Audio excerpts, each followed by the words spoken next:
Welcome back to another edition of the Return the Picks podcast, where once again we're not gambling on the NFL this week. Yep, for the second time, we aren't getting into any sort of bets because there are no bets to be made. But you can bet that we're covering the off-season this year. Free agency is upon us, and two quarterbacks are still trying to force a trade out of their respective franchises in Houston and Seattle. One big defensive lineman, that's a big defensive lineman in J.J. Watt, has already landed in his new stomping ground in Arizona for a hefty price tag and a big heartbreak for Jazz Gilliam. There is the rise and fall of the Jazz coin on this podcast today, as just before we got recording, Big Ben Roethlisberger had officially revalued his contract, taken $5 million off it, and resorted out his deal with the Steelers. What does that mean for them? And what does Jazz think about it and the future of the Steelers? We get into all of that at the end of the podcast with myself, Ollie Wilson, and Dave Bluck. Let's dive right into it. Over the middle, picked off! Sees it, fired, intercepted! Blitz coming. Pass is picked off. He's going to go looking again, and it's picked off by Stephon Gilmore down on the right sideline. Into the end zone, and he's picked off. Back the other way.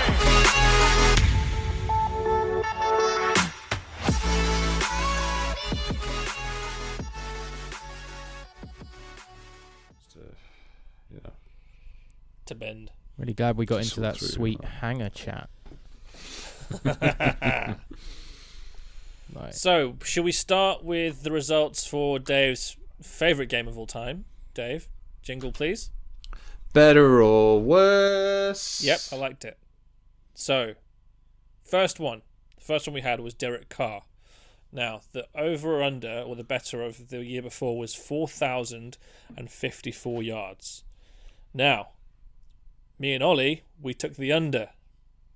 Dave took the over, and he got 4,103 yards. So Dave wins that one. Just about, though. That was tight. That was a good, That's really tight. That's like a perfect Vegas over under on a season. I was going to say, that shows you did very well with your better or worse where to put the marker. That bodes well for the rest of these then, that they could all be I'm guessing tense. Jazz is starting off with the best first, though.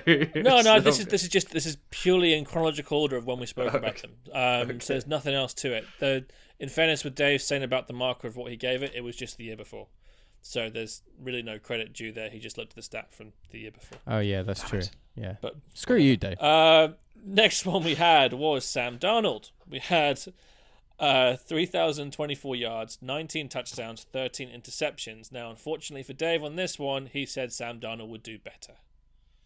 He didn't. Jazz and Ollie both said worse, so we both win. He actually got 2,208 yards, 9 TDs to 11 interceptions. That's rough out there. Yeah, that's what you get for playing under Adam Gase. But he did run in that 60-yard touchdown, so fair play to him on that one. Okay. Jared Goff, we had 22 That's exactly what I was touchdowns. thinking. Yeah. So Jared Goff had 22 touchdowns. Ollie says worse. Jazz and Dave both say better. Ollie I don't wins know what this is. because it's 20 touchdowns.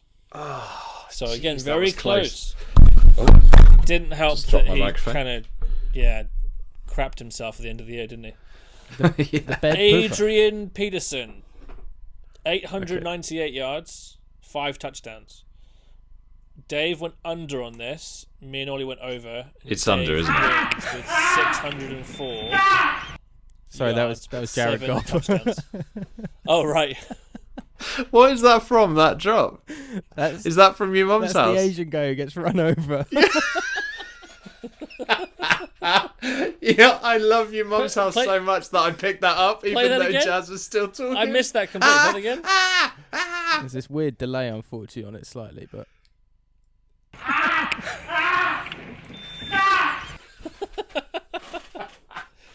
All right. So, yeah, that was Jared Goff's season.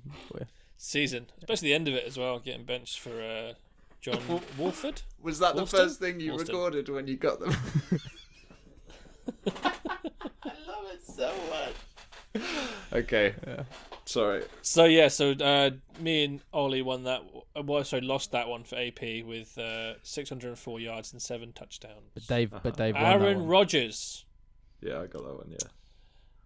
This was a bad move by me. He had 26 touchdowns in 2019. I said he'd get less than that, thinking Matt LaFleur was going to try and prove a point. He got 46 or something. 48. And both of you said that, so you win that one. Now, Nick Chubb. This is where it started to get a little bit technical with these things. Instead of just having it being better or worse or over under the whole stat line, we started saying yards and touchdowns was over and under that one. So Nick Chubb, the year before, was 1,494 reading NFL rules is it's like reading the Bible. It's like, what are they talking about? Very fitting in this one. 1,494 yards and 8 touchdowns.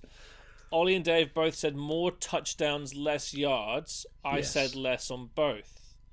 He got 1,067 yards. So everyone got right on the less yards. Yeah. And he got 12 touchdowns. Yes. So Ollie and Dave win on that one as well. God, we did well on that. I like that a lot. Yeah. TJ Watt, 14.5 sacks. Ollie said worse, and he got 15. We both said better. We did. Oh, I'm doing well here. Only just got it. Now, Larry Fitzgerald. Larry! Oh, And rough for Larry. Where are we? I think there's one coming up where I couldn't really tell what we said, but this is Larry Fitzgerald one. 75 receptions, 804 yards, and 4 touchdowns. Me and Dave both said less. Ollie said less yards, more touchdowns. It's less, isn't it? It's massively less. It's 54 receptions, 409 yards, and 1 touchdown. So Ollie wins 1 and loses 1 on that one. So it's 2 points to go on that one there. Nah, it's just a loss. You got to get it right, otherwise you don't get it. No, I gave you a point for each one. So if you had less or under that, I gave you 1 each. So there was quite a few points at stake here. Now Kenny Golladay, 1,190 yards, 11 touchdowns. Dave says more yards, less touchdowns. I said worse on both. Ollie says worse yardage and same touchdowns. He only got 338 yards and 2 touchdowns. Injury killed that one. Yeah. It killed my fantasy team to go with it, so thanks for that. Is that a little bit of a push scenario? It feels like... No. All right. No, it's just the game. So did it get better or worse? No. So I win that one on 2 points. Feels like I should get my money back for that. I mean, I feel I should get my fancy input back again from the whole of last year, but whatever. So so you both win 1 each on that one there, and I win 2. Jazz gets Allen 1, Robinson. Yeah. I mean, you can go back and recount them if you like. You can start the recount. Be a Trumpist. That's what I'm Fine. doing. Feel free. Allen Robinson. We got 98 receptions, 1147 yards, and 7 touchdowns. Dave says worse. I said worse. Ollie said worse, and we were all wrong. Yeah, he went better because he got 102, 1250, and 6. Damn. Now, Dave's favourite player, Mike Evans. We had 1157 yards and 8 touchdowns. I said worse. Ollie said more touchdowns, but didn't really comment on yards. Didn't really give me an answer on that one on the recording. I had to go back and listen to it 4 or 5 times. Oh, really? I was coy. Yeah, nothing. Sneaky. You just said, more touchdowns, and then just kind of carried on talking about something else. And Dave also didn't really give an answer either way here either. So I had to just assume he said Didn't want to get involved. Just didn't want to get involved in that one. Yeah. Maybe I was tired by then after getting so many right. Not sure about that. I did well. So in that one, Ollie wins the correct for more touchdowns. No one else won anything on that. Okay. But if you want to call that 0, Ollie, please feel free. No, we'll call that a win, because I probably would have said worse yards. That's probably why I didn't say yes to yards. Yeah, so you got 1,006 yards and 13 touchdowns. I probably thought that he was going to do better, but I didn't want to say it because... you were probably tired out from all the jingles. Jingles are hard, man. Jingles are hard. Oh, yeah, I did. I did remember Strain finding those that vocal tiring. cords, mate. Yeah. And last one we had was Matt Ryan with 26 touchdowns. Oh, yeah. Me and Dave both went for more. Ollie did get more, but I don't know didn't how really much say anything, and it was a draw because it was 26 touchdowns. Oh, wow. Yes. I thought he got in the 30s. Nope, Okay. 26. So to my reckoning, if Ollie wants to recount them for what I did, but I would give everyone a point if you got touchdowns but less yards or whatever. Mm-hmm. I'd put that point. So I had it. So much like we finished in the betting, I think, roughly at some points, we had it. So it was the top is Dave with 9 points. Ollie came second with 8 points, and I finished propping up the table again with 7. By my Ollie's unofficial gonna recount them. scoring, it goes me and Dave both on 5 and Jazz on 3. So you got a lot of half. So either way, you lose. I'm okay about Jazz. Yeah. And I'm okay sharing the podium with Ollie as long as Jazz is the worst. So that's cool. Jazz coin just plummeted. I'm glad you went back and listened to that. That was It's quite fun, actually. that was a good segment. That was in the pub as well. That was Yeah, there's lots to talk about. Oh, these people looking at us really weird. And then there's a guy that came over and took our order. There's that bit in it too, which is fun to listen that was that was my favorite. That was my favorite podcast. I think that was a wicked one. Well, because we That was a real could good one. see each other in the flesh and talk, and there was almost like Yeah. real human interactions going on. God, I know. I can't wait Yeah, to do through another one of microphones those. and headphones. Yeah, we need to do another. We need to do another pub one when all this nonsense is over. It'd be fun to do one if we can come to your house at any point, Dave. The pub up the road from you. We get some Yeah. real weird looks doing it there. Any pub will do. But they had Guinness. Do some Guinness challenges. Mm-hmm. That'd be fun. Should we talk some news? That's Hit all me I, with that's some all I free got with agency. that, by the way. That's done. Finished. Sorted. News. Okay, did anybody see the tweet from Jane Slater today that she spoke to a GM source or something like that, and they apparently said to her, in the next week of free agency, it's going to There's be a massacre really coming. wild. Yeah, massacre coming. That was it. Yeah. Did you see on the McAfee show as well? That's weird. Like there's a lot of names already that are kind of flying around the place. If you're a tight end, it's a bad day for them. Because Jared Cook Yep. and Josh Hill have I mean, been Jared Cook they weren't doing anything in the Saints anyway, so are they a loss? Not really. Kyle Rudolph as well, though. Kyle Rudolph but has had he's some crap big too. moments for them, and he's not a bad tight end. Not for a while. It feels. Irv Smith Jr.'s outplayed the crap out of him last year. He's overpaid. He want to get more money. No Who thanks. else is there? John O. Smith. Who's the other tight end who's out? There's quite a few tight ends, isn't there? And we talk about Zach Ertz is out there. There Yep. could be a lot going on. Well, it's just I think the trouble you have with the salary cap being unknown and obviously not going to expand to the level everyone expected it to usually do so. So all the deals you signed 2 or 3 years ago with larger money this year, expecting there to be more room, there just won't be the room. So you have to decide, okay, well, you had a not great year. See ya.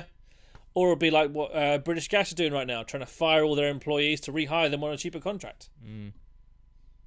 Nice British gas ref. Yeah, Jazz. I've had Bringing people in talking that about- utility knowledge. I like it. You've been reading the Financial Times again, haven't you? I got some insider trading knowledge, that's all. Someone you know works for British Okay. Gas, and they're getting their ass fired. Stop recording. Yep. Stop recording. Well, just I've Jazz had, is going to get arrested. there's people who work for British Gas that told me the issue, and it just sounds a bit like some teams will try that. They'll release them, cut them, hope they clear waivers, and say, "Come on, we know we want you back. Just we'll pay you 10 million less, and we'll backload it to the end of your contract. How about that?" That seems That's what I not think will great. happen. Yeah. No, it's terrible, but at the same time, the teams have to make money and have to make sure they financially stay under the salary cap as much as they can. Jazz, when are we going to talk about your dream being over of JJ Watt playing for Pittsburgh? I mean, it seems like you're going to start talking about it now, so yeah. it seems like that's what we're Seems doing like next. the appropriate. I think I summed it up best by the WhatsApp group we have. where I just sent them- Yeah, where I sent the broken heart emoji. I think that was pretty much how it felt Yeah. and summed it up. And when I saw the numbers he went for to the Cardinals, there was no way we would ever be able to pay him that without cutting all kinds of people. So 20. No, and I heard that he million. might have had more offered from the Colts and the Browns. yeah, Yeah. So that gives you an idea. And I don't know. I guess it's about right. It's a 2-year contract, isn't it? yep. It's probably about right for somebody who's still probably got 2 years left in the tank. And also injuries have ravaged some seasons, so a 2-year contract is a bit more safe security for the team. So if there's a really bad injury, they're not paying him for 4 or 5 years of guaranteed money. Do you not find it Yeah. weird though that like there was the story of he wants to go and play with his brother. There's the idea that he wants to go and get a ring, and that's his priority. And then he goes to an Arizona team where I know, he gets paid a yeah. load of money. But I don't feel like Arizona's window is like wide open because of him being there. Nor do I think Arizona's window was wide open before that either. No, I don't think they've got a window at all. They're just like a team that's considering opening a window. And so then when you it's when not you like see that, you think, Like, is it hot outside? Is it cold? Yeah, I'm not sure. They're thinking about it. They're near the window. They're like standing near the window and they're thinking about opening it. It's not like they don't know if it opens yet. It might be glued shut. They don't know. It might be paint. You paint the window shut sometimes by accident. Or like it's one of those old like outbuildings and the hinge is all like rusty and stuff, and you just can't go. I can tell you like work that. with properties, can't you? I mean, Well, yeah. but like, so you think of it in that way, but then there's the idea of he's been offered more money by other franchises. So it's not necessarily about money. And you would have thought that if he was being offered more money by the Browns, and they are quite clearly on the cusp of being a special side in the NFL, like. Well, they're at least a playoff side, and the Colts as well. I mean, the Cardinals kind of crumbled down the stretch and didn't make the playoffs, and they're in the hardest division. But the out of argument those with three that, teams. So the argument with that was that the defense crumbled, and when they lost Chandler Jones, they lost their entire pass rush. well, that's the thing. Pairing with the Chandler Jones thing, Chandler Jones is like a kind of borderline. He's like a kind of bubble Hall of Fame player. He's had a great career. He's a quality guy who seems to deliver every year. Got injured last year, obviously, but he's 31. Like, do you really want your two edge rushers to be like 31 and 30? Plus 30s, how old is he? 33? Like, I don't know. And with injury concerns in the last couple of years, it doesn't seem like it's going to all work out as roses, does it? You never know. I don't know why he said that he went to the Cardinals because Kyler Murray was there. That felt a little bit silly because, not saying Kyler Murray's a bad player, I just don't think he's shown anywhere near enough. And of course, Ollie right now is saying he's terrible. He's in not his terrible. Head. He's just not That's a good why he's smiling. quarterback. That's all. And surely It's pretty much the same thing. You were kind of, within the microcosm of a season, you were proved right last year because you were saying that at the beginning when he was kind of when everybody starting was to, saying he's got a hot light thing games going, up. Yeah. Yeah, and you called it early, and to be fair to you, that's what we saw down the stretch. He really didn't deliver anything. Like some of those last games when they were fighting for their kind of playoff spot, and they kind of like there was a point in like week 12 where it's like, oh, they're probably going to do this, and then they really just fizzled out and didn't deliver. And his stats were real bad. They weren't great for the last month. No, Yeah, and they had the backup QB in for the last game of the season. And Kyler Murray came on for the last 6 minutes of the fourth quarter. It's like, well, if you could have played the last 6 minutes, play the second half, and give your team a shot or a chance if you're good enough. Yeah, that was a weird wrinkle. Very strange. So yeah, Ollie was proved right on that one, and I don't. Yeah, it feels like underwhelming, doesn't it? The move to Arizona. I don't really get it. I don't really get it from the team's angle too much either.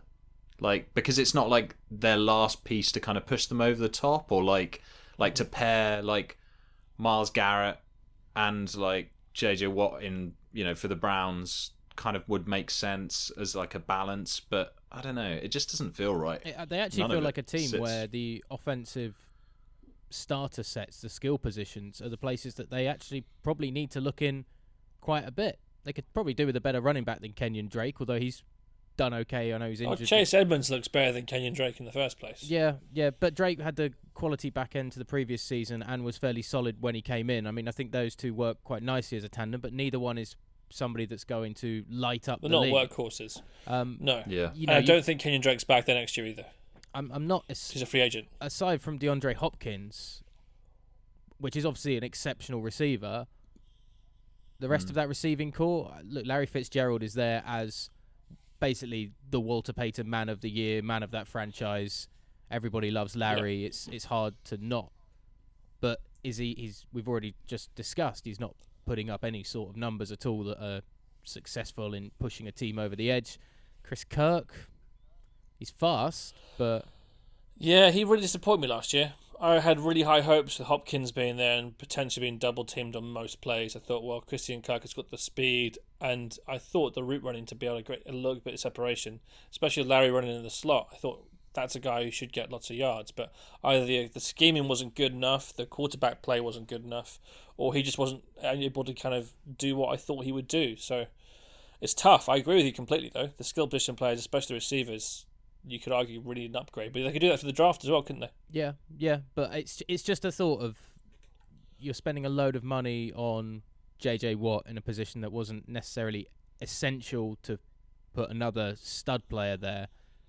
And I don't really know what you're getting from it. There was a lot of talk about how this is therefore going to be the end. I think it was Patrick Peterson was saying it's probably going to be moved on now. So now you're losing a great player from your secondary to sacrifice because of what coming in. So wouldn't you rather have... I mean, the Eagles showed that you can have great success with a great line as long as you've got the depth and rotation in there, and maybe what adds to that, and therefore they don't have to worry about the secondary as much and don't have to be paying people as much as Patrick Peterson would be making in Arizona. So maybe that's their thought process behind it, of win the battle in the trenches on defense and ensure that you're winning that all the time.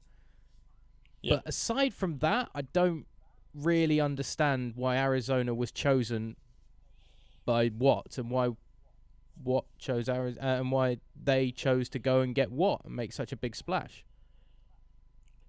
The trouble is, though, we don't know which other teams are actually really in the running for it. It really seems like, from everything that I've heard, that the Browns and the Colts both made offers. So the Colts, if you listen to the McAfee show, he spoke to Chris Ballard and he said, never happened. Okay. So that's the trouble. We don't know what's real and what's not, because if I'm trying to sell you a sofa, I'm going to tell you Ollie really wants this sofa, Dave. He really wants this sofa, but I'll give it to you for a great price. And then you're going to want the sofa. But that was after he signed for Arizona, right? So why would Ballard lie once the deal's done, kind of thing? Yeah, that's my point. So I'm saying that he came out and was probably told the truth because there's no reason why he would lie about it. Yeah. But so it's the same thing as like the Eagles. It's journalists and agents and stuff trying to drum up interest. It's the same as the Eagles starting that whole, he's going to go to Chicago tonight. The Bears have made a big offer for Wentz. And and the Bears were like, no, we didn't. Not happen. Yeah. So, I understand that. But I would have thought there were teams in better positions to win than Arizona would have gone for him. And maybe there wasn't. Well, I mean, maybe they weren't willing to pay him as much, and in which case it just shows it's all about the money rather than anything else, which is a bit of a shame because you kind of thought what would be leaving the Texans because it's not about the money, because it's about winning a ring now, because that's what he needs to do to cement that legacy in NFL history. Be one of the greatest pass rushers and best defensive linemen of all time. I don't know if he has to do that. No, but it makes it stand above the rest. The ring. The ring stands above everything. I mean, it's a little cherry. It's a cherry. We've had this discussion all the time with Mike Evans and Julio Jones, and we joked that Evans getting the ring means that like that. But that is a statement. Like, have you got a ring or not? And I'm not doing that to wind you up, Dave. But in the same way, the best players, slightly, a little bit. The best players that don't have a ring don't have a ring, but the best players that have a ring. Like, it's that exclamation point. Yeah, but I mean, JJ's still getting into the Hall of Fame no matter what anyway. If you're a 3-time Defensive Player of the Year, you're not being kept out. Much like with Aaron Donald. He could have retired 3 years ago and he would have been in the Hall of Fame. But the point is still that he may end up now, if he ends up in Arizona and you don't know what happens in the next 2 years or whatever, he's gone and made a money choice rather than getting a ring. I guess it's hard to turn down that last huge paycheck that you're going to get, isn't it? Yeah, but also... when it comes down to it, you're like, do I take 20 million or do I take 30 million or whatever, combination? It's like... But Kyler Murray is on his rookie deal. So rookie deal QBs allow the team to spend more around them, which you could argue they haven't really done the best job of in general. But it means that the window to win with him is still probably this year and next year, which is just 2 years, before he'd have to sign a massive extension and then there'll be no more money going around. Well, the other thing is this school of thought of quarterbacks are going to become as interchangeable as running backs over the next few years because people are getting decidedly tired of paying a lot of money for a quarterback that doesn't necessarily fit a system or anything like that. So keep QBs on their rookie deals for as long as possible, and then... and franchise them maybe when they prove it for 5 years that they can do it rather than 2.5, then you maybe give them a better deal with the franchise. Otherwise, there's plenty of talent coming through because the QB talent coming out of college is impressive year on year on year at this point. So, maybe completely. Maybe they're thinking of it in that way, but we're still in an NFL where the quarterback position, the most successful players at the quarterback position are the ones that can throw accurately, successfully, consistently, and we're still in a point in the NFL where your key player is your quarterback and you build the offense around your quarterback, and franchises consider like having their quarterback is the most essential thing to have on your offense. Yeah, it's the cornerstone of your offense. It's the cornerstone of your offense.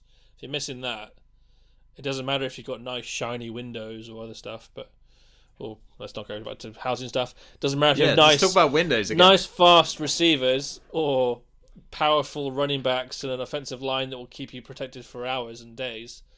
If you can't throw the ball to the right person in the right place. Yeah. It doesn't matter what you do then, because you can have all the time in the world, but if you make the wrong choice, it's still going to be a pick six.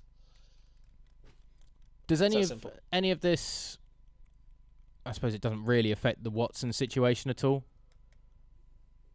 You know, it's another piece of the puzzle in Houston gone, albeit one. It was kind of odd how JJ said, I'm thinking about leaving. Then kind of a week later it was, I'm going to leave. And then 4 weeks later he's gone. Whereas Watson, in all of that time, has just consistently had nah, you ain't going anywhere. Like, you're staying. Despite all the Slightly different, though. Because Watt's older, he's had lots of time there. And if they'd kept him, the cost to their salary cap was so big for a player that they may have wanted to get rid of anyway. So even if he hadn't have wanted to leave, he may have been one of these massacre cuts that's coming. He's not a guy that you have to keep in the building either. Like, you know, he's a good addition, I think, but there's lots of risk attached, and he's got injured.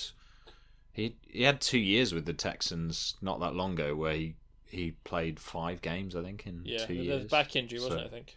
Yeah, that's right. Yeah. Yeah, and I mean, as well with Watson, he is the franchise quarterback. He is the player for that team. Yeah, and he's their best player by a mile. And a player like him doesn't come around very often. So if I was the Texans, I'd also be saying, you're not going anywhere. However, considering how much money Deshaun's already got, if he's been smart with it, if he's been listening to Brandon Copeland's advice, there's no reason why he should be worried about having a $20 million fine coming up this year or year after. You're like, yeah, fine, I'll sit at home. No trouble. See you later. Who's the bigger dick out of the two quarterbacks that are talking about forcing their way out?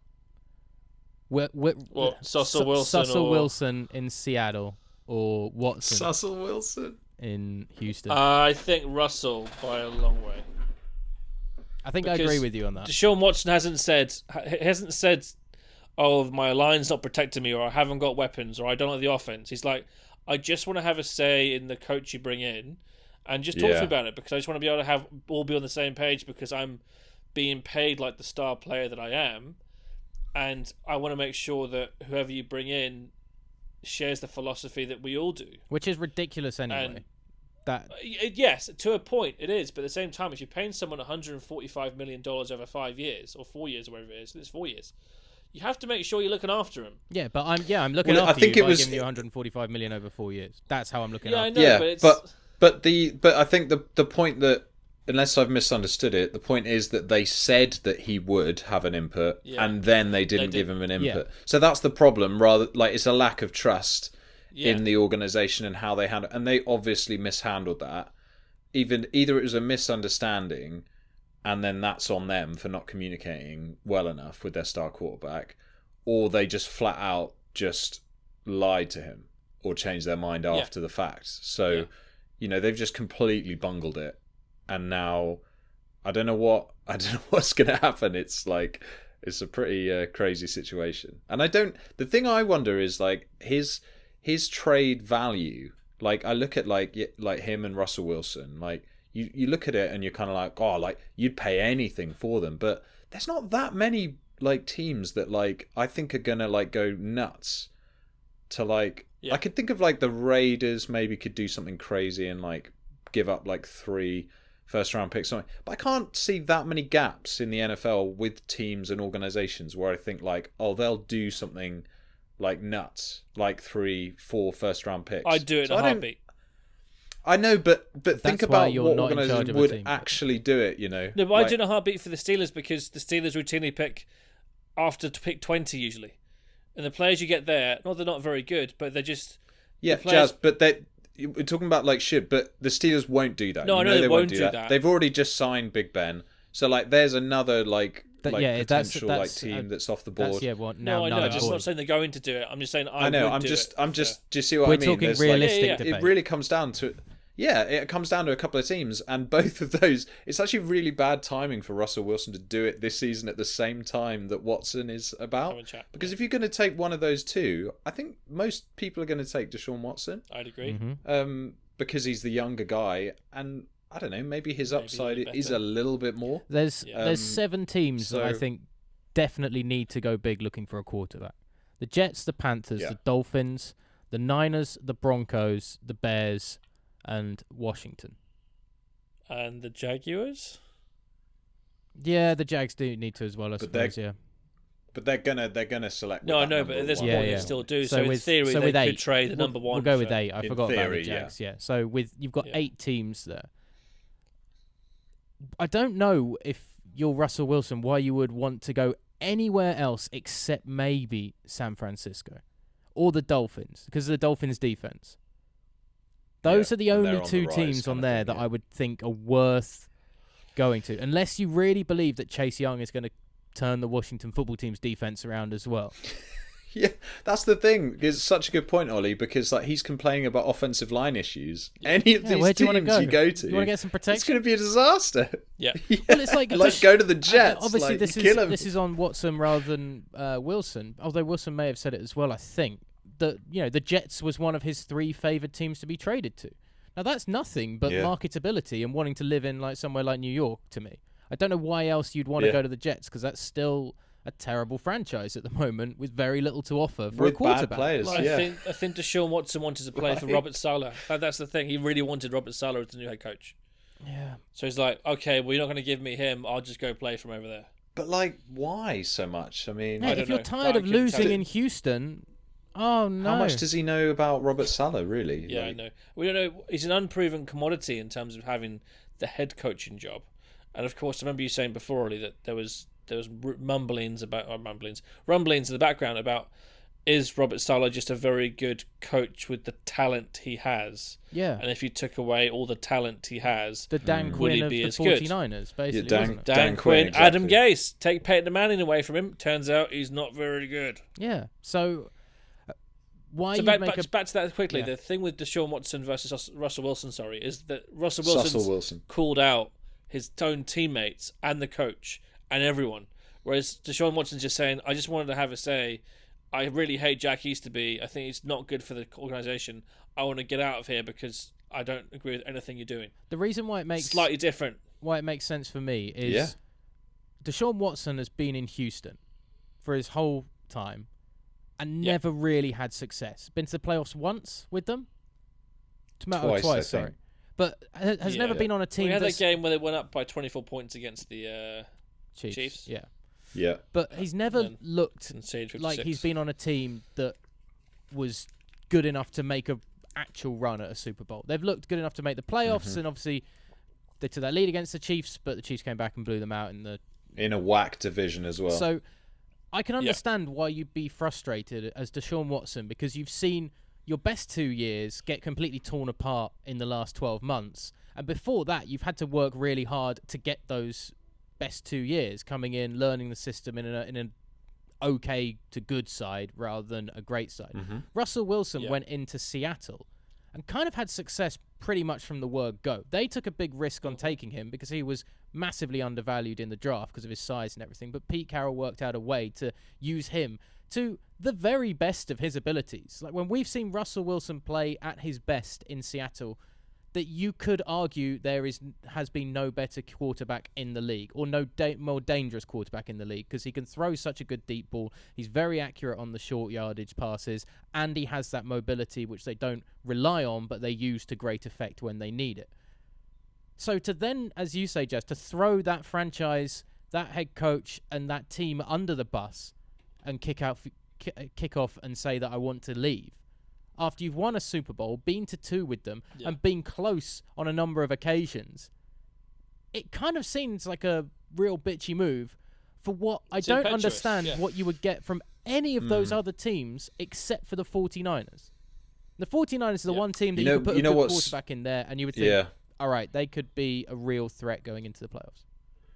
Well, you do wonder as well what other coaches are thinking, looking at Russell Wilson treating Pete Carroll like that.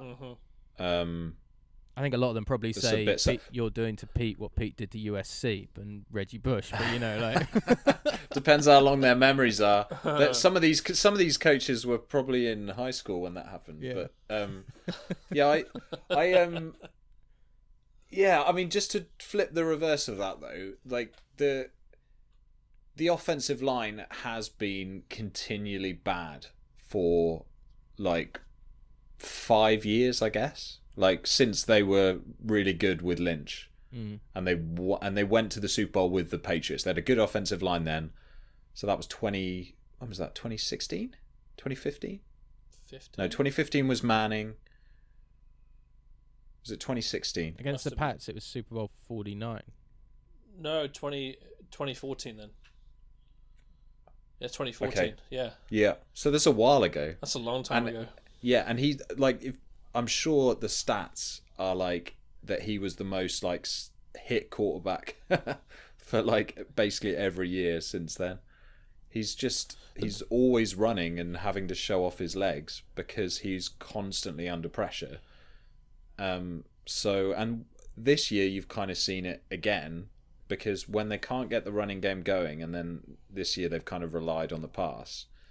Like when teams have kind of figured that out, that they're just like going all out bombs away, trying to get it down the field to Lockett and Metcalf, they're just getting enough pressure on Wilson. They can't protect him. So I can see why he's frustrated, because it feels like he's playing at his best football, but it doesn't feel like he's going to get to another Super Bowl with the Seahawks because they continually draft the wrong players. They bring in the wrong players in free agency. He hasn't had a good offensive line. If you're getting hit like that for 5-6 years consistently and you're playing your best football, that's got to take a toll. How much do you think just look at Andrew Luck made this sort of statement to Seattle behind closed doors? Because it feels that's an excellent question. It feels like an airing of grievances unnecessarily out in public. Yeah. Maybe it's a way to make a statement to encourage them to go out and get some offensive line and get some protection for him. Yeah. But I would be really interested to know how often Russell Wilson has like barged in. Well, that's the thing. Doesn't it feel like it's the last straw? That it's such a bold move to do this. Yes, it is. And to kind of... that it feels like he's probably been having these conversations. Like he's like every year in the offseason, he's like, Pete, you're gonna sort out that offensive line, and he's like, yeah, I got this. Don't worry. We're gonna draft in the first round. He's like, sweet, right, let's do it. And then they bring in some jabroni, and he's out in a year, and he has like 5 starts, and Russell gets 6 sacks on that side of the line, and then they bring in another guy. Like I don't know. It's tough. I bet it has been going on for a long time. The other trouble with Russell Wilson, though, is he does like to move around a lot in the pocket, and he does like to extend plays. A bit like Big Ben's criticism that was levelled at him back in like the late 2000s and early 2010s was that he was getting sacked a lot and his offensive line was terrible. But it was also because he was trying to hold the ball for 6, 7, 8 seconds, trying to run around and trying to find something for the big play, which is what Russell Wilson does as well. So you also have to play in a way that's going to help your O-line not have to block for 5, 6 seconds, because they're not going to be able to do that. They just can't do it. Yeah. It's just not possible. So he also has to take a little look to himself on that one too. And going back to the idea of the offensive line not being very good, or the team around him not being as good as it should be, it's because they paid him an obscene amount of money, which means they haven't got the money to pay the rest of the players around him. Look at yourself first. Decide, okay, well, I really want to make loads of money, but if I'm like Tom Brady and win 7 rings, I'll get more money at the end of it as opposed to during my career. So if I just take 10, 12, 15 off a year, play for league average of quarterbacks, I'll have this player and this player and this player, and that's a much better team and will be much more successful. Yeah. I think the Wilson one for me is... I can at least understand the frustration of Watson because that is a team, as I say, that he's got nothing to work with. It's been an implosion, hasn't it? I mean, with Hopkins going, they've got rid of first-round picks. Well, and everything with like Bill O'Brien, just in general, the way that whole situation built up and then crumbled apart in spectacular fashion. It's now screaming of an organisation with no organisation, whereas in Seattle, that still looks like a very functional front office. And the point about offensive linemen, I mean, this is why they're so highly valued at the moment and kind of have built-in value as well, particularly in free agency, over the last 5-7 years or so. It's because great offensive linemen are really difficult to get your hands on. So for Seattle, I haven't got the stats to my hand of how many times they've tried to bring in fresh faces on the offensive line, but I imagine they haven't done nothing to it and have been trying to find something that works. And it just, it's hard to get it to click. That is one of probably the most difficult units to get to work correctly in the NFL, because everybody has to work so in sync, but still has to be directed by the quarterback. And they need to be strong enough to deal with the likes of J.J. Watts and Myles Garrett. And Aaron Donald and Nick Bosa. Yeah, I mean, This is just in their division, by the way. And defenses are getting faster and faster and bigger and bigger. And offensive linemen have to catch up, even though their offensive lineman is still the most unfit looking player, I think, on an NFL team. It's still the guys who, some of them still got like big bellies and everything like that, whereas D linemen and D tackles have just got thinner, just specimens. But bigger. You know what I mean? They've cut body fat and increased muscle and power. Explosive. Like Leonard Floyd is a good example of that. He looks not very big at all on the field, but he's like 260 pounds. And he's quick as anything. So I'm sure he got like 6 or 8 sacks from Wilson this year as well. I get it. When he played them 3 times. I get it's hard for Russell, but I also don't have much sympathy because I've a lot of sympathy for the people that are trying to sort out that problem for him, because it's a really difficult problem to sort out, as loads of franchises know. But how long do you give an organisation? 5, 6 years is a long time. I don't know. I mean, an organisation with the same group of people. An organisation, though, that has still prioritised you quite well throughout their thinking. And I know there's the frustration of let Russell cook and everything, and perhaps he feels that he doesn't get the opportunity to sling it around as much as he'd like to. But when you look at the Seattle Seahawks with Russell Wilson at quarterback, their best years have come when they've had an excellent running game, and then that's opened up Russell even more. Whereas this year, when they tried to throw it a lot more, again, problems with the offensive line, sure, but it isn't the be-all and end-all. Russell Wilson can't do it alone, yet they've still put him as a huge priority for their franchise. He's the number one guy there by a mile. There's nobody else comes closer to him in Seattle. So I think you do show loyalty to a team that's paying you a load, prizing you above all others, and quite clearly still has the best idea to try and win a championship with you. Yeah, I mean, I do agree. I'm playing devil's advocate because it's more interesting. Let's but play. I think if we can broaden it out to not just the offensive line, but they haven't had a good defense in 3-4 years. Maybe they longer. haven't they've picked up. Well, I think they had some pieces that were still around. Certainly, if we go back, but yeah, it was starting to come apart before then, I guess. But yeah, certainly the last 3 or 4 years, they've been rebuilding on defense. That hasn't worked. Like this year, I mean, they were just leaking points. Like they only won games by scoring 40. Yeah. So they haven't. Not only have they not done well pulling an offensive line together. Yes, that's very hard. A lot of teams can't do that. But they haven't built the next great defense in Seattle. Yeah. They haven't. Yes, they've got some skill position players and Lockett and Metcalf, but running back has been a disaster consistently, really, since Lynch left. They've really Thomas Rawls and Christine Michael. There's been so many guys. Even Chris was Carson drafted to a in the point. first round. Yeah. There's so many misses. So I think you can say okay, the offensive line contained that, but if you're Russell Wilson, you're looking at the whole team over and free agency and drafts.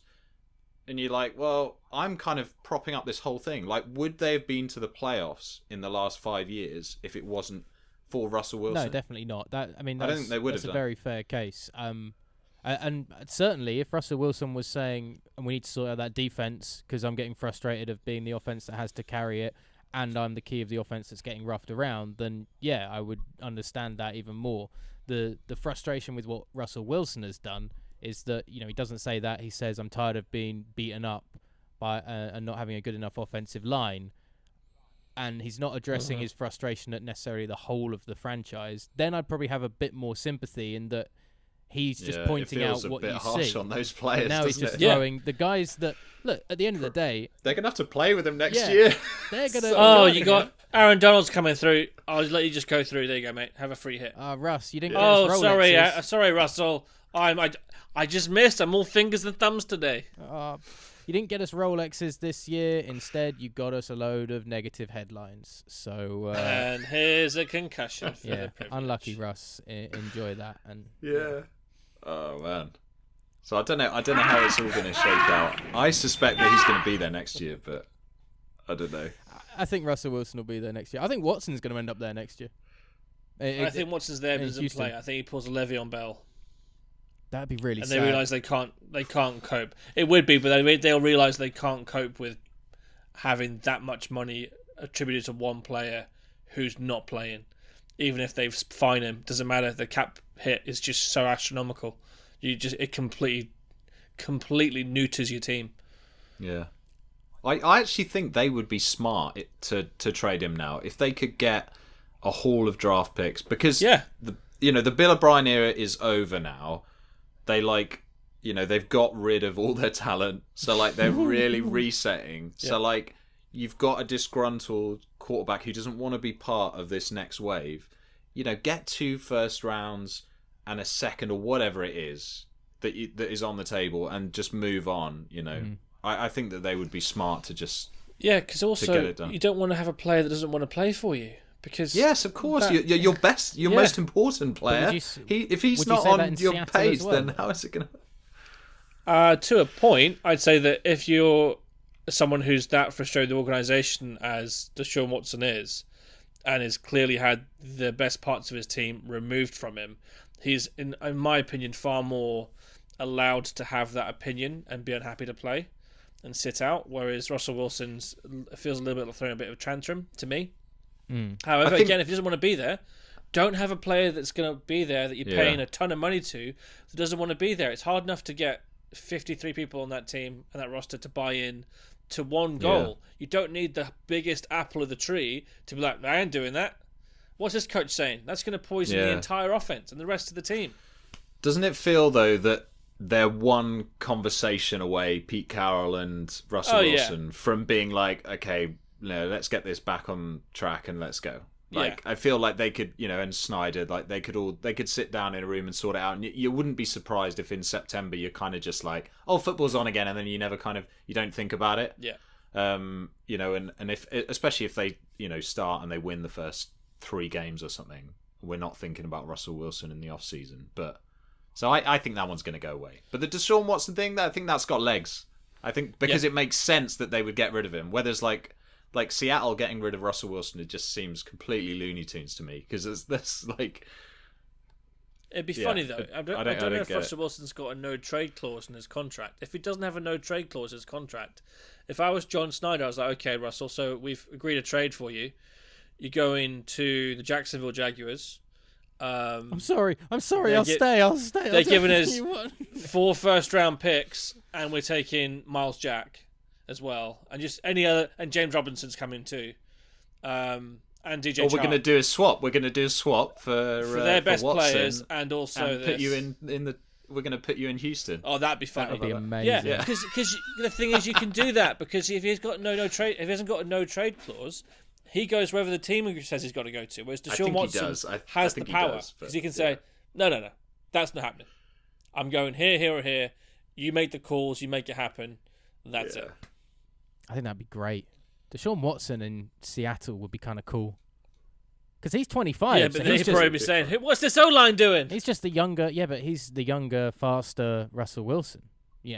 25 years of age. He's getting into that 5 years of prime for a mobile quarterback.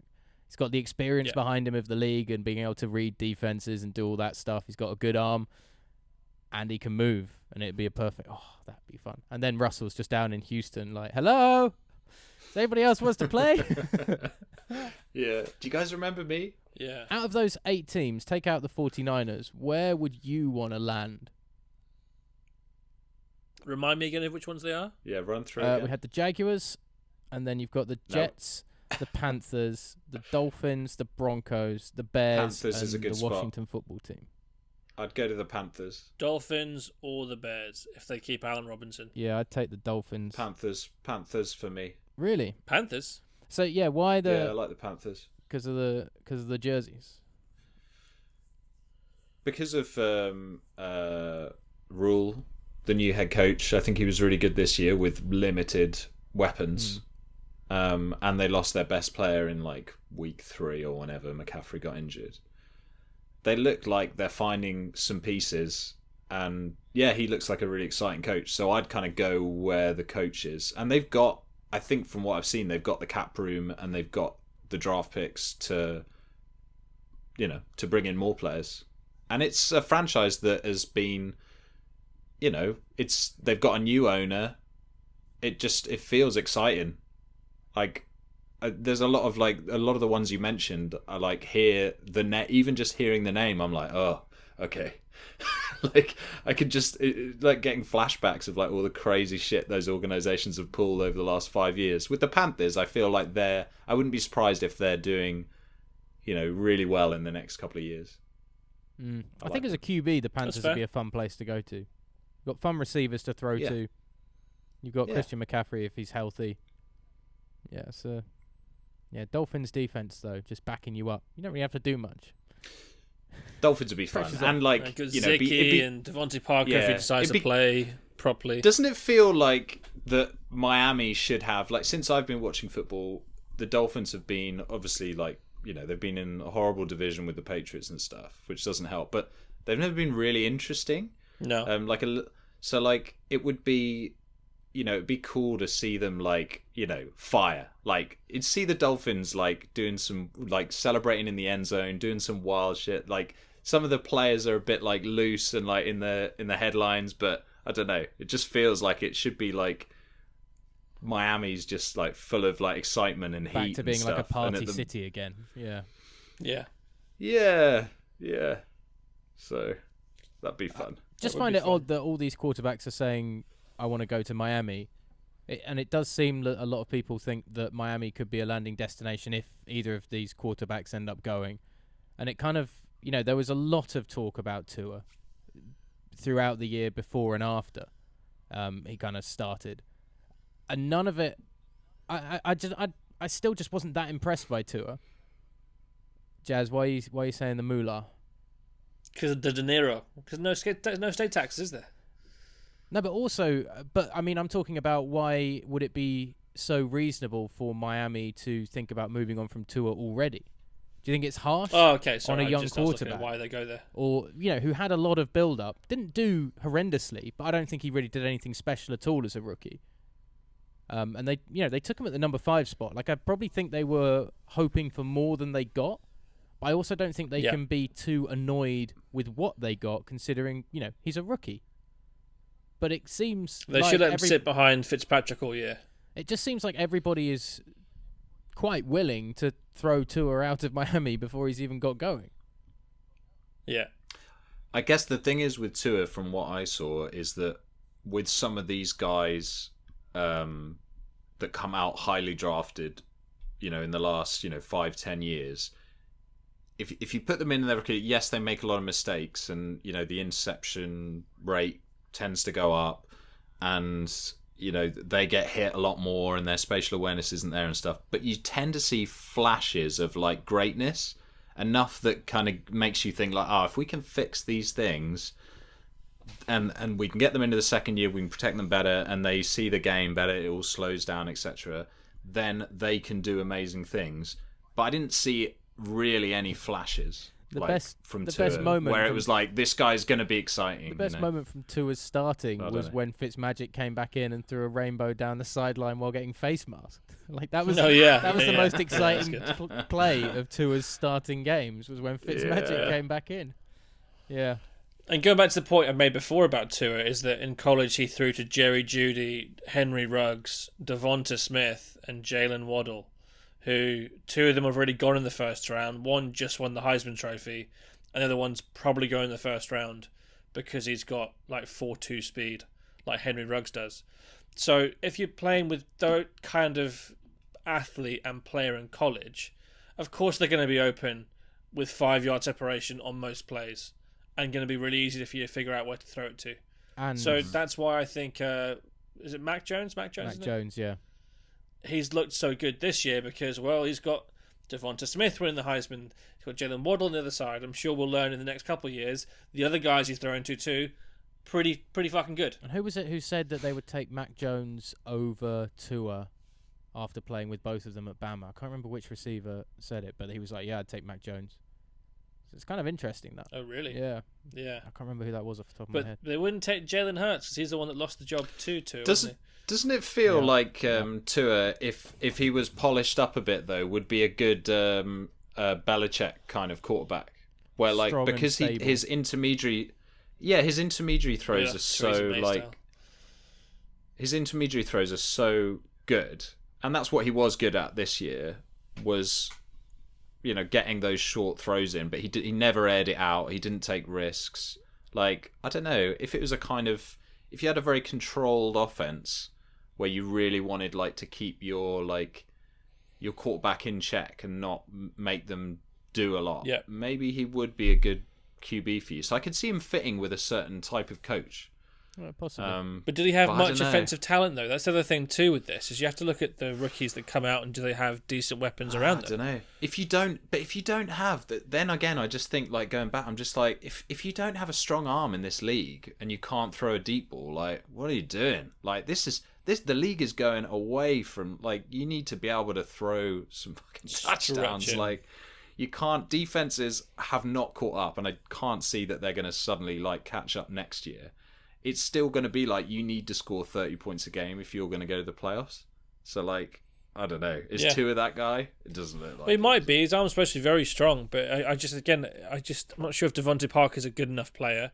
I can't even tell you who the number 2 receiver is in Miami. Gesicki. He's the best. Yeah, okay, best yeah. But Gesicki's a very good tight end. But I mean, in terms of that's your second receiver, not the tight end. Yeah, okay. And then the running game's been a bit crap with. I thought Matt Breida was going to do much more than he did, and he didn't do a great deal. Yeah, you're saying former Eagle Matt Collins didn't impress? Just saying. I mean, Miles Gaskin looked pretty good, but not well beaten. So if you gave them more skill position talent, perhaps he looks like what he was billed to be coming out of college. Yeah, Miami could be an interesting one. And the pick they've got, they could pick if Jamar Chase falls to them. They could pick Devonta Smith. They could pick Kyle Pitts. There's quite a few they could pick that could open up another offensive weapon for Tua and maybe invigorate the offense. If they could, I guess they either make a move for a veteran like Watson and like Tua's part of the mix, in terms of like that deal. Yeah, or they stick with Tua, and I can't see them drafting another QB straight. That seems like, that's Josh Rosen and Kyler Murray territory. That's what that is. Yeah, like you've really fucked up there. Yeah. Like you should have known, you need to give it a bit of time to breathe. But if he was thrown in and suddenly you get Deshaun Watson, then it's kind of like, well, fair enough. Yeah. Last thing, because we do need to get just a little thought on the re-signing of Ben Roethlisberger that happened just an hour before we started recording. I haven't seen anybody yet. I've got details on the contract yet. I've not seen. He took a $5 million haircut, so I don't know what he was getting paid before, but I saw that. Sorry, did you say $5 million haircut or pay cut? Because I'm sure you said haircut. And I was like, he took a $5 million haircut, so...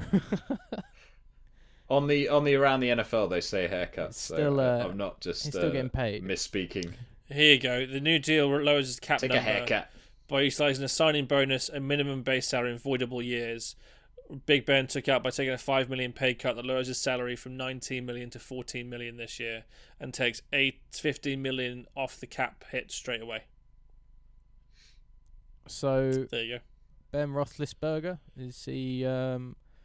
Is he still the guy in Pittsburgh that you think is going to take you to the promised land? Is he? I shall unleash my fury upon you like the crashing of 1,000 waves. Is he the golden god? Well, who the hell else are you going to have?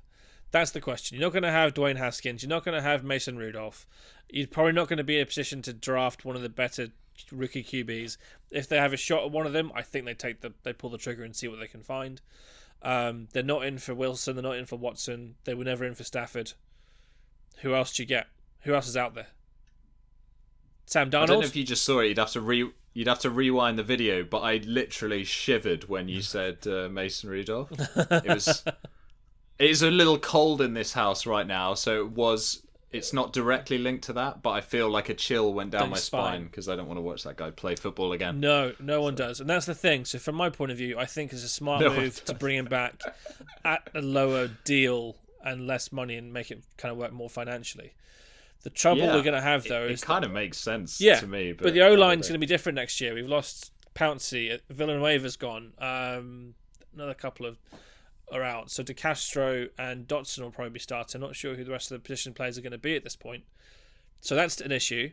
However, he's the best player we'll have at that position, and he'll be the best one we could get hold of, aside from going and trading for a Watson or a Wilson, which we're never going to do, like I said. So maybe if they'd maybe gone for Darnold, but I think the Jets are asking for a bit too much for Darnold.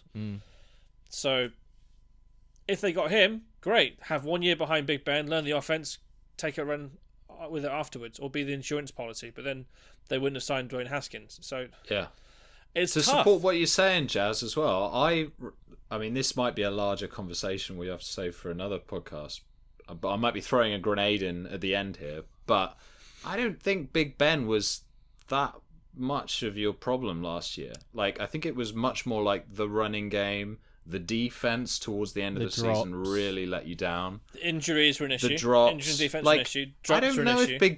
I don't know if Big Ben, like, if things had floated differently and the rest of the team hadn't had the problems and you'd had a running game that he could have leaned on and stuff, I could have seen Big Ben with, like, going deep into the playoffs. I think he was playing okay, and he was still putting up numbers. Yeah. I don't think that he was the biggest problem. I think people are being too down on him because of his age, and kind of people don't seem to ever like Big Ben. Nobody warms to him because of some stuff in his past, and so like, I think. Don't you think that that's a factor? Like, people are really out on him, but like, that's any quarterback though, isn't it? I don't know. Like any team that doesn't win. Oh, what's the quarterback doing? It's like the Chiefs Super Bowl loss. It's a very easy. They're saying, thing to Mahomes say, choked. No, Mahomes didn't choke. Mahomes played probably one of the best games of his life. It just so happens his receivers forgot how to catch, and that's an issue. And his offensive lineman couldn't block anyone, so he was running around for his life back there, and still half in midair throws that wonderful throw up towards Darrell Williams, but he can't catch it because it hits him in the helmet because for some reason he can't put his hands in front of his face. But going back to the Big Ben thing, one thing I have read today was that he wanted to play all the snaps under shotgun rather than under center. So being there, it takes away play action passing by quite a lot. And it also makes the running game more difficult to run from a shotgun position. If you're under center more, you can play more of a power running game than having to go from shotgun and have a greater kind of bring up back to the offensive line. And if the line isn't blocking brilliantly, that is an issue. So you have to point some of the fingers there if that is a problem. Yeah, obviously, I'm not the team you do need some better running backs though. I mean, just it's blocking as well though. I mean, if you have better blocking and you have a scheme that works from a blocking point of view, the backs. I mean, James Conner make a move. Like, I didn't see that guy make a move. But he didn't have any holes. He didn't have any holes. I mean, if you look at the Mike Shanahan way of running the ball, he can take Terrell Davis, make him a Hall of Fame running back. Then Clinton Portis comes in, runs for thousands of yards. Now you've got with Kyle, you've got Raheem Mostert. Yeah, I know, but you're referencing like the best coach in like no, maybe that's what I'm the last saying. 10 If you years have of a using the blocking running scheme, game. But you don't have to be Kyle Shanahan to just have a reasonable running game. I'm not saying you not do, like but it's just, the worst in the league. It's looking at that sort of thing. If you have a coaching system that works and gets the best out of the players you have, your running back is unfortunately a little bit interchangeable as long as they have enough speed to get into the hole, a little bit of maneuverability and a little bit of agility to make a man miss at the end. If they can do that, that's all you really need. Of course, I'm sure Shane Vereen would say that's absolute nonsense. It's a far more difficult position to play than just that. But I think that it also comes back to coaching on that too. So I do agree with you. So entirely. what you're saying is you like James Conner and you think he should stay, and he's I don't great think he should running back. stay. I think that he has had a good chance and good crack at the whip, and he hasn't done enough, if I'm honest. But I don't think any of our running backs did enough last year. And improving the running game would be a big thing if we could get people back from on defense. Losing Devin Bush was a massive thing for us. He was the heartbeat, really. You should go and get Chris Carson in free agency. I like that guy. I don't think we'll get a running back in free agency somehow. I'd take Aaron Jones, but I think they're going to want too much money. I reckon we'll draft one.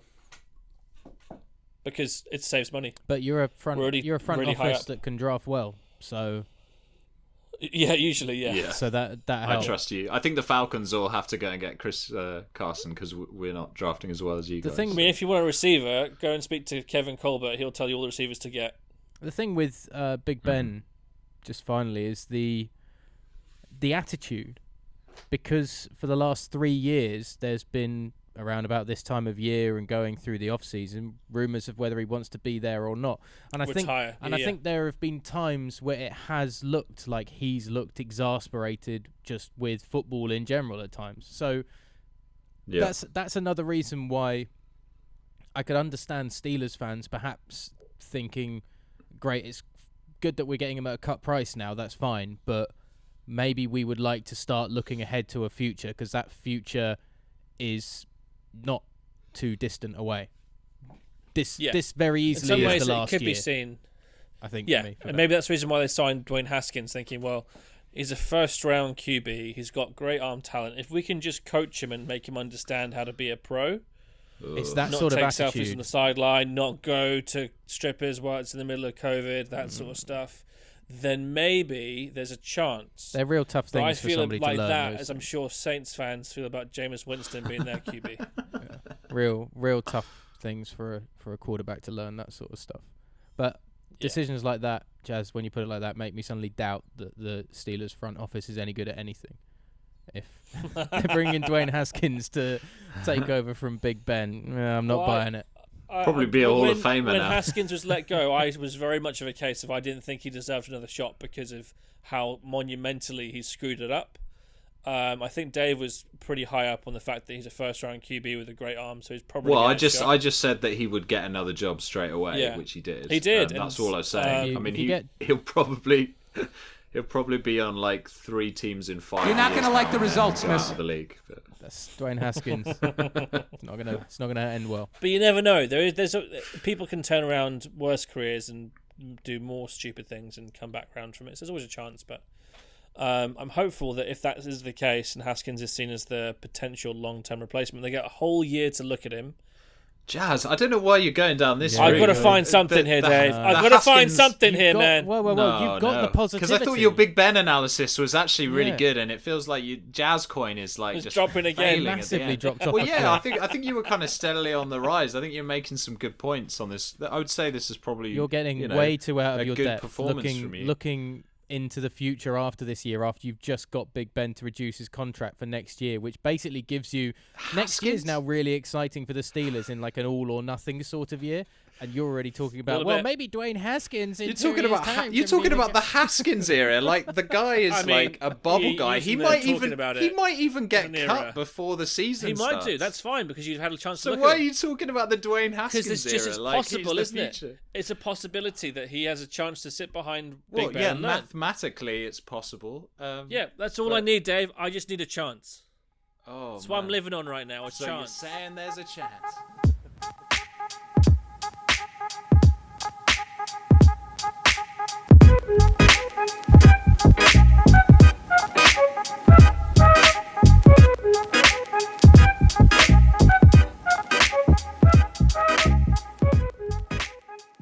Big thanks for listening to the podcast once again this week. Big thanks to Jazz and Dave, as always, for joining us. Remember, you can follow all of us on social media. You can follow myself, Ollie Wilson, at O_J_Wilson on Twitter and Instagram. That's O_J_Wilson.